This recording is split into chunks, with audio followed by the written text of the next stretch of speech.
Hello everyone, मैं आपका स्वागत करती हूँ अपने चैनल NCERT इन ईजी। हम अपने चैनल पर NCERT ज्योग्राफी की क्लास 6 की बुक पृथ्वी हमारा आवास का अध्ययन कर रहे हैं। अब तक हम 5 पार्ट कंप्लीट कर चुके हैं। आज हम पार्ट 6 का अध्ययन करने जा रहे हैं। पृथ्वी के प्रमुख स्थल रूप 2 प्रक्रियाओं के कारण बदलते हैं। प्रथम या आंतरिक प्रक्रिया। पृथ्वी के अंदर लगातार गति होने के कारण पृथ्वी की सतह कहीं ऊपर उठ जाती है तो कहीं नीचे धंस जाती है। इस प्रक्रिया को आंतरिक प्रक्रिया कहते हैं। दूसरी या बाह्य प्रक्रिया। पृथ्वी के लगातार बनने व टूटने की प्रक्रिया है।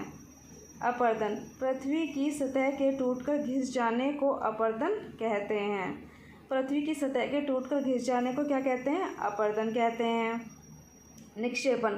जो पृथ्वी टूटकर घिसकर जिसका अपरदन हुआ है उस मिट्टी का दोबारा बनना क्या कहलाता है? उस सतह का पुनः निर्माण कहलाता है। पर्वत का शिखर छोटा तथा आधार चौड़ा होता है।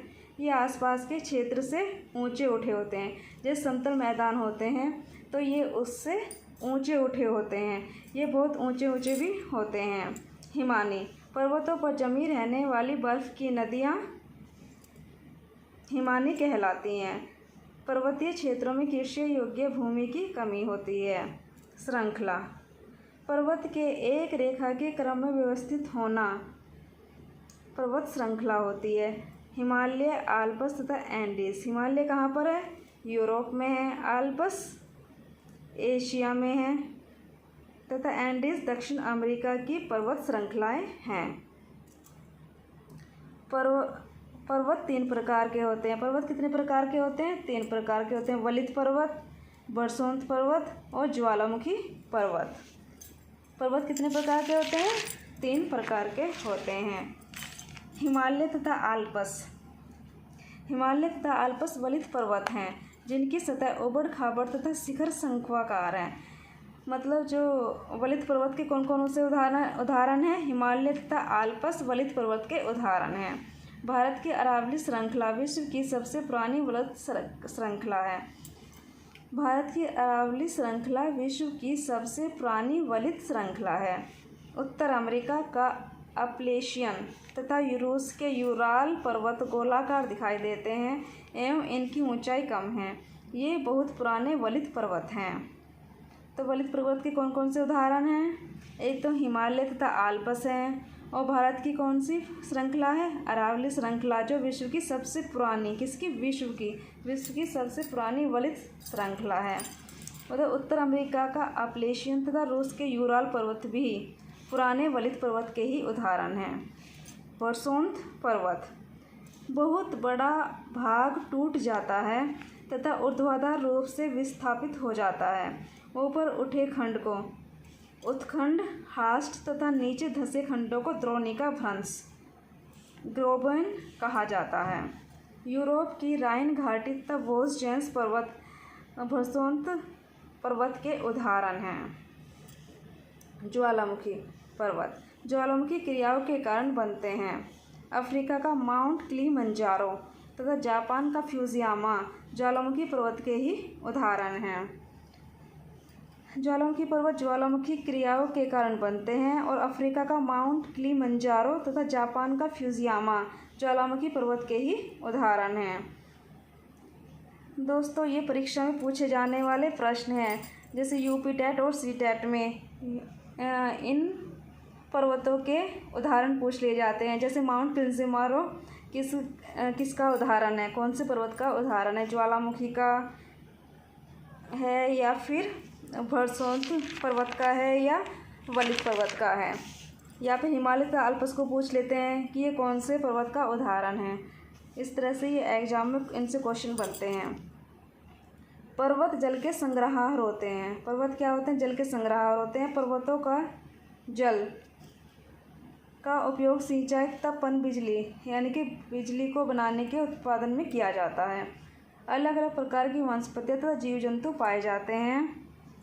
वनों से हमें ईंधन, चारा, आश्रय तथा दूसरे उत्पाद जैसे कि गोंद और रेंजिश इत्यादि मिलते हैं।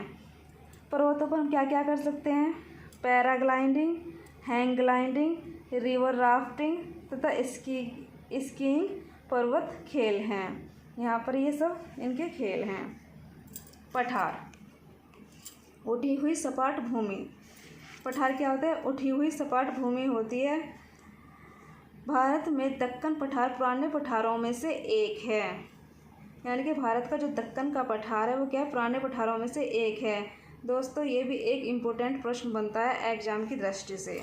केनिया, तंजानिया, युगांडा का पूर्वी अफ्रीका पठार एवं ऑस्ट्रेलिया का पश्चिमी पठार। तिब्बत का पठार विश्व का सबसे ऊंचा पठार है। तिब्बत का पठार क्या है? विश्व का सबसे ऊंचा पठार है। ये भी बहुत इम्पोर्टेंट क्वेश्चन है। जिसकी ऊंचाई मध्य तल से 4000 से 6000 मीटर है। जिसकी ऊंचाई मध्य तल से कितनी है? 4000 से 6000 मीटर है। पठारों में खनिजों की प्रचुरता होती है। अफ्रीका का पठार सोना एवं हीरा के खनन के लिए जाना जाता है। अफ्रीका के पठार से क्या निकलता है? सोना एवं हीरा का खनन किया जाता है। भारत का छोटा नागपुर का पठार में लोहा, कोयला तथा मैग्नीज। भारत का पठार कौन सा है? छोटा नागपुर का पठार। और यहाँ पर क्या क्या निकलता है? लोहा, कोयला तथा मैग्नीज। छोटा नागपुर पठार सुवर्ण रेखा नदी पर स्थित है। छोटा नागपुर का पठार कौन सी नदी पर स्थित है? स्वर्ण रेखा नदी पर स्थित हुंड्रू जलप्रपात तथा कर्नाटक में जोग प्रपात। लावा पठार में काली मिट्टी की प्रचुरता जो बहुत उपजाऊ होती है। लावा पठार में कौन सी मिट्टी पाई जाती है? काली मिट्टी पाई जाती है जो कैसी होती है? उपजाऊ होती है। मैदान, मैदान क्या होते हैं? मैदान समतल भूमि के बहुत बड़े भाग होते हैं। समुद्र तल से 2000 मीटर से अधिक ऊंचे नहीं होते हैं। अधिकांश मैदान नदियों तथा उनकी एक सहायक नदियों के द्वारा बने होते हैं। नदियां अपने साथ पत्थर, बालू तथा सिल्ट को घाटियों में निक्षेपित कर देती हैं। इन्हीं से मैदान बनता है। मैदान कैसे बनता है? जब नदियां अपने साथ पत्थर, बालू तथा सिल्ट को घाटियों में निक्षेपित कर देती हैं, इन्हीं से मैदान बनता है। भारत में गंगा का मैदान देश में सबसे अधिक जनसंख्या वाला क्षेत्र है। इसी के साथ दोस्तों ये पार्ट ख़त्म होता है और मैं इसी के साथ अपनी वीडियो का एंड करती हूँ। अगर आपको वीडियो पसंद आई हो तो please subscribe my channel and likes. और अगर आप इससे पहले की वीडियो देखना चाहते हैं तो आप वो वीडियो देख सकते हैं। Thanks for watching my video.